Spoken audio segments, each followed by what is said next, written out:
तीन चार major points हैं जिससे आपको लग जाएगा कि हाँ कंपटीशन कितना ज़्यादा है और हम इतना ब्रॉड लेवल पे मतलब सोच ज़्यादा नहीं पा रहे हैं, तो हमारी गलती है।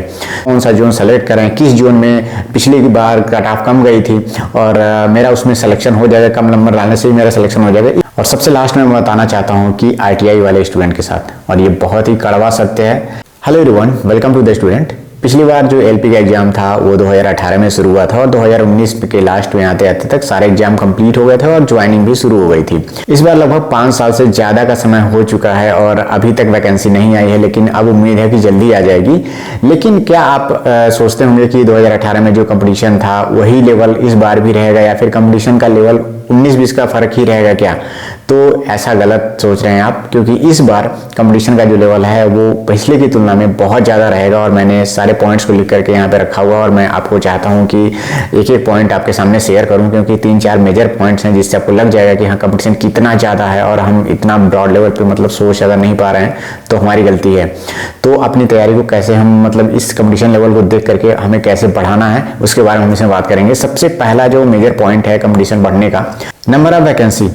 पिछली बार क्या हुआ था कि जब CBT 1 का एग्जाम हो गया था तो उसके बाद से जोन डिसाइड किया गया था, लेकिन इस बार क्या है, फॉर्म भरते समय ही आपका जोन डिसाइड हो जाएगा। मतलब ये है कि CBT 1 आपने एग्जाम नहीं दिया है तभी आपको पता है कि मैंने किस जोन से फॉर्म भरा है और मेरा फाइट कितने लोगों से है। पिछली बार क्या था, CBT 1 का एग्जाम हुआ नहीं था, टोटल ओवरऑल जितने भी फॉर्म पड़ गए थे और लोग देख रहे थे इस वैकेंसी को 25,000 30,000 जो भी है, और पूरा टेक्नीशियन का अगर बात मान ली जाए तो उतना मतलब डबल था। तो इसकी तुलना में अगर आप देखेंगे कि कंपटीशन पहले CBT 1 में उन लोगों ने इतना अंदाजा नहीं लगाया था, लेकिन जब जोन डिसाइड हो गया तब सभी लोग समझ गए कि अब मेरा सबसे कंपटीशन तो नहीं है, सिर्फ अपने जोन से है।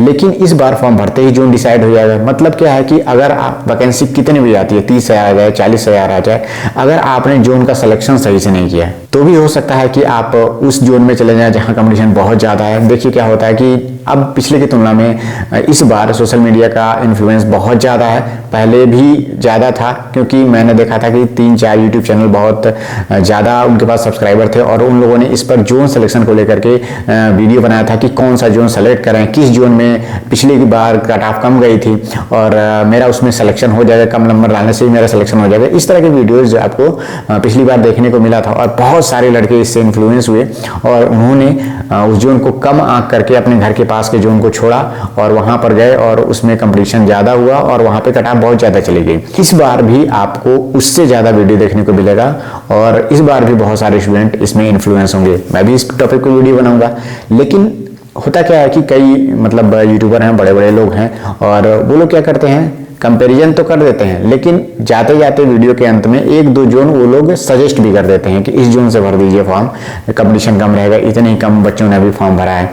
तो इससे क्या होगा कि बहुत सारे लोग इन्फ्लुएंस हो जाते हैं। अगर मैं कहूँ कि टोटल सीरियस स्टूडेंट की मैं बात करूं, अगर 10,000 स्टूडेंट भी अगर सीरियस स्टूडेंट पढ़ने वाले अगर इन्फ्लुएंस्ड हो गए और उसमें से 2-3 हज़ार लोगों ने अच्छे नंबर्स ला दिए, तो उस जोन का सोचिए, अगर वैकेंसी ही मान लीजिए 2,000-3,000 के आसपास में है तो कंपटीशन कितना ज़्यादा उसमें ज़्यादा से हो जाएगा और कट ऑफ कितना ऊपर चली जाएगी। तो सोशल मीडिया अब बहुत हावी है और देखिएगा इस बार जोन सिलेक्शन को लेकर के इतना ज़्यादा लोग इन्फ्लुएंस्ड होंगे, कंफ्यूज रहेंगे और हो सकता है कि किसी भी जोन में कम वैकेंसी सोच करके आप फॉर्म भरते हैं, हो जाएगा उसमें सिलेक्शन, या फिर दूर है तो सोशल मीडिया से हो सकता है कि बहुत सारे लोग उस पर फॉर्म फिलअप कर दें। तो ये भी एक बड़ा कारण बनेगा इस बार कंपटीशन को बढ़ाने में। अब बात करते हैं कि जैसे मान लीजिए कि आप लोग साथ में रहते हैं। दूसरा पॉइंट यही है कि अगर आप लोग 3 या 4 लोग साथ में रहते हैं तो हो सकता है कि चारों लोग एक ही जोन से फॉर्म भरें, या फिर हो सकता है कि चारों लोग अलग अलग जोन से फॉर्म भरें। अगर एक ही जोन से फॉर्म भरते हैं तो समझिए पहला कंपटीशन तो आपका अपने कमरे से ही है, उसमें भी आपके दोस्तों से ही है। तो लेकिन ये गलत तरीका होगा कि अगर मैं ये कहूँ कि आपको उनसे कंपटीशन करना है, बिल्कुल गलत तरीका होगा, क्योंकि जब आप लोग साथ में रह रहे हैं तो हमेशा एक दूसरे की हेल्प करके ही पढ़ाई करनी है। आप जब हेल्प करेंगे तो आपका मार्क्स जो है इंक्रीज होगा और हो सकता है मल्टीपल टाइम्स में इंक्रीज हो, कम समय में आप अच्छा स्कोर कर पाएंगे, अच्छा पढ़ाई कर पाएंगे। तो हो सकता है कोई टॉपिक उनका अच्छा हो, वो आपको समझा देते हैं, और आपका कोई टॉपिक अच्छा हो तो आप उनको समझा दिए, तो इससे समय बचेगा, कहीं कुछ चीज़ें मोबाइल से ही आपने कुछ अच्छा चीज़ पढ़ लिया है तो वो नहीं देख पाए हैं मोबाइल से, बहुत सारी चीज़ें ऐसी हैं पिक्चर के फॉर्म में आती है, उसमें कुछ इन्फॉर्मेशन रहती है तो आप वहाँ से देख लेते हैं, तो उसको आप अपने दोस्त को बताएंगे तो इससे क्या उनकी नॉलेज बूस्ट होगी, करंट अफेयर्स बूस्ट होगा। कहीं से टेस्ट सीरीज में उन्होंने अच्छा क्वेश्चन देखा तो वहाँ से आप अपने दोस्त को बता सकते हैं। तो ये मेजर फैक्टर हैं, जब आप ग्रुप स्टडी करते हैं तो आपका नंबर जो है मल्टीपल टाइम्स बढ़ेगा। क्योंकि इसका मैं अपना खुद ही मैं एग्जांपल बता देता हूं कि मेरा और मेरे दोस्त हैं वसीम, दोनों लोग साथ में रह के तैयारी करते थे और हम लोगों ने साथ में फॉर्म भरा। CBT 1 भी क्लियर हुआ, CBT 2 भी एक ही दिन पेपर था हम दोनों का, और साइको का पेपर भी एक ही दिन था पेपर और अलग अलग सेंटर पे था। और उसके बाद से दोनों लोगों का एक ही साथ सिलेक्शन हो गया, एक ही दिन में DV था और एक ही दिन के गैप पे मेडिकल प्रोसेस हुआ। फिर उसके बाद से ज्वाइनिंग भी एक ही जोन में था और ट्रेनिंग भी एक ही साथ में, एक ही क्लास में हम लोग बैठते थे। घर के पास में उनकी जो लॉबी है पीलीभीत, तो वो वहाँ पे पोस्टेड है। अब बात करते हैं तीसरा, जो बहुत इंपॉर्टेंट है, एज रिलैक्सेशन। बहुत सारे स्टूडेंट हैं जिन्होंने एज रिलैक्सेशन की डिमांड की हुई है और हर एक एग्जाम में मैं देखता हूं कि अब क्या हो रहा है कि कोरोना की वजह से एज रिलैक्सेशन मिल रहा है। अभी यूपी पुलिस की जो वैकेंसी आई थी उसमें भी 3 साल का एज रिलैक्सेशन दिया गया है।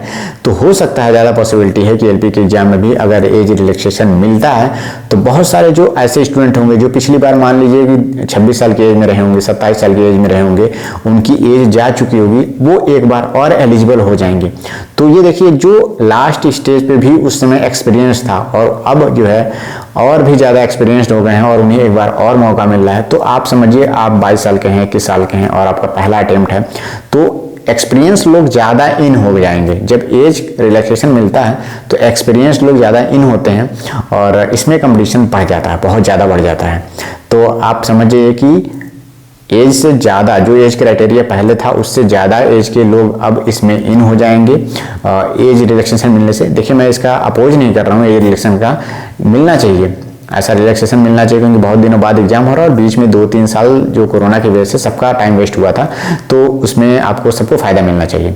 लेकिन ये जो रियलिटी है वो मैं बता रहा हूँ कि इससे कंपटीशन बढ़ेगा, ये बहुत बड़ा रोल प्ले करेगा इस बार एज रिलैक्सेशन मिलने से। अब उसके बाद से नेक्स्ट पॉइंट है, वो है ऑनलाइन एजुकेशन।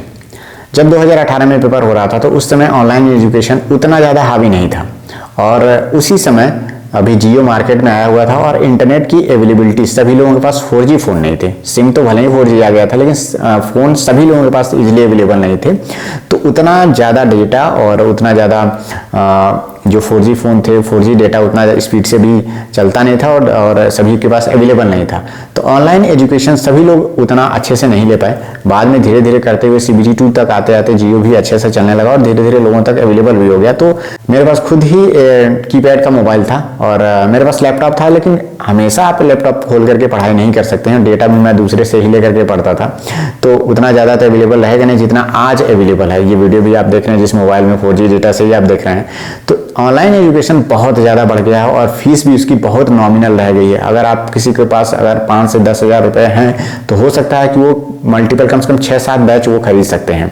और इंडिया में जितने भी बेस्ट टीचर हैं और वो पढ़ना चाहें उनसे पढ़ सकते हैं। तो इससे क्या होगा कि लोग जो कम नॉलेज वाले थे, मतलब अगर वो जो पढ़ाई से दूर भी रहते थे, तो इंडिया के किसी भी कोने में हो, चाहे वहाँ अरुणाचल प्रदेश में हो, जम्मू में हो, कहीं भी हो, वो एजुकेशन को अच्छी तरह से वो प्राप्त कर सकते हैं कहीं से भी।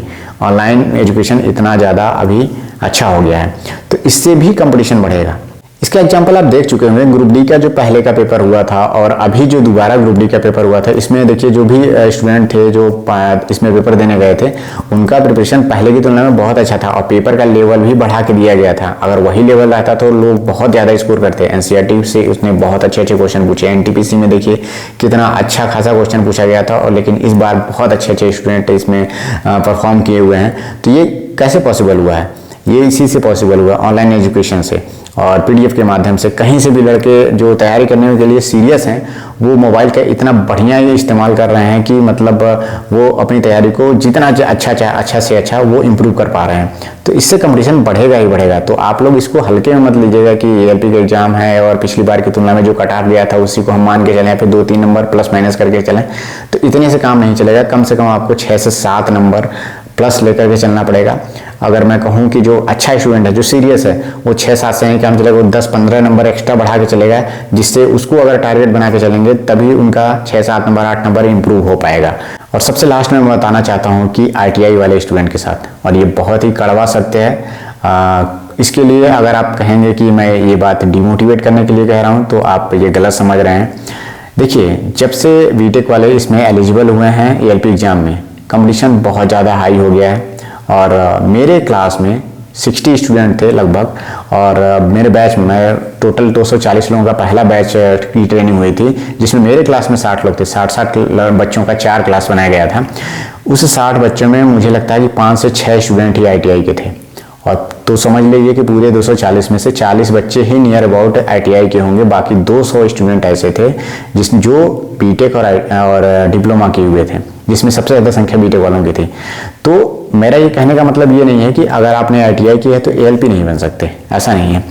अगर आपने ITI किया है तो आपको मेहनत बहुत ज़्यादा करनी पड़ेगी। ये डेटा आपको बता रहा है कि आप समझ जाइए कि कंपटीशन कितना हाई है। अगर बीटेक वाले स्टूडेंट इसमें मतलब एलिजिबल हैं तो आपको मेहनत बढ़ा के करनी पड़ेगी। एक एडवांटेज आपके पास ITI वाले जो भी स्टूडेंट हैं उनके लिए ये है कि टेक्नीशियन की सारी जो सीट है वो उनके लिए रिजर्व्ड है। तो अगर कहीं से अगर वो ALP में मिस कर जाते हैं, अगर उनका नंबर थोड़ा सा ठीक ठाक है और मेडिकल में वो फिट होते हैं, तो वो टेक्नीशियन में आसानी से वो इन कर जाएंगे, टेक्नीशियन बन जाएंगे। लेकिन कोई ज़रूरी नहीं है कि सबका सपना टेक्नीशियन बनने का हो। सब लोग चाहते हैं कि इसमें अच्छा पे ग्रेड है और अच्छा किलोमीटर अलाउंस मिलता है, तो वो लोग ALP बनना चाहते हैं। बहुत सारे लोग ऐसे हैं जो ALP बनना चाहते हैं, लेकिन अगर उन्होंने ITI किया है तो इस बात को थोड़ा सा सीरियस होकर आप समझिएगा। किसी भी मैंने चैनल पे ऐसा मतलब डेटा बताते हुए नहीं सुना है मैंने, लेकिन मैं आपको एकदम रियल बात बता रहा हूँ। हो सकता है अगर आपको इस बात पे भरोसा ना हो तो किसी भी आप नए जो स्टूडेंट हैं जिन्होंने पिछली बार में ALP का एग्जाम निकाला हुआ था, उनसे आप ये डाटा ले सकते हैं कि उनके ट्रेनिंग सेंटर में कितने इस तरह के स्टूडेंट थे। और जो भी हम ALP का वीकली स्टडी प्लान देते हैं एप्लीकेशन पे, तो वो लोग जिन लोगों ने वहाँ पे ज्वाइन किया है, देखिए जो लोग ज्वाइन करना चाहते हैं वही मतलब एक बार देख लीजिए तभी आप ज्वाइन करिए। कोई ज़्यादा ऐसा हार्ड एंड फास्ट नहीं है। अगर आपने किसी अदर का कोर्स लिया हुआ है तो अगर आप इच्छुक नहीं है ज्वाइन करने के लिए तो आप स्किप कर सकते हैं। लेकिन वहाँ पे गाइडेंस जो भी मैं वहाँ पे देता हूँ, लाइव सेशन लेता हूँ और वहाँ पे लोगों को बेनिफिट हो रहा है, उसी के रिगार्डिंग वो लोग पढ़ भी रहे हैं। तो आप अगर ज्वाइन होना चाहते हैं तो एप्लीकेशन का लिंक मैं नीचे डिस्क्रिप्शन में दे दूंगा, वहाँ पे आप जाकर के जुड़ सकते हैं। पहले बैचेज को अच्छे से देखिए, अगर आपको सही लगता है तो आप ज्वाइन करिएगा।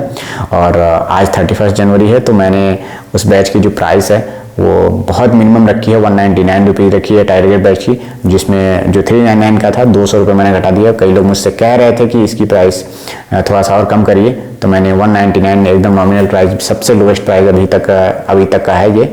तो जो लोग इच्छुक हैं, लेना चाहते हैं, तो पहले 500 जो यूजर हैं वो लॉगिन करेंगे।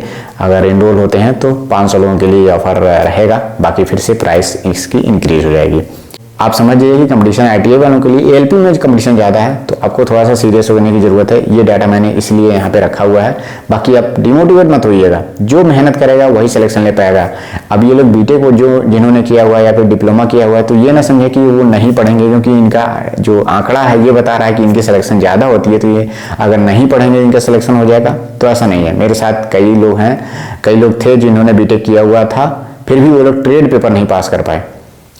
तो समझ जाइए कि ये कोई दावा नहीं है कि आपने बीटेक किया हुआ है तो आप जो एग्जाम है वो आसानी से निकाल पाएंगे। तो अभी जो मैंने इतने पॉइंट्स बताए हैं ये बहुत बड़ा रोल प्ले करेंगे अगले जो वैकेंसी आएगी उसमें LP एग्जाम में।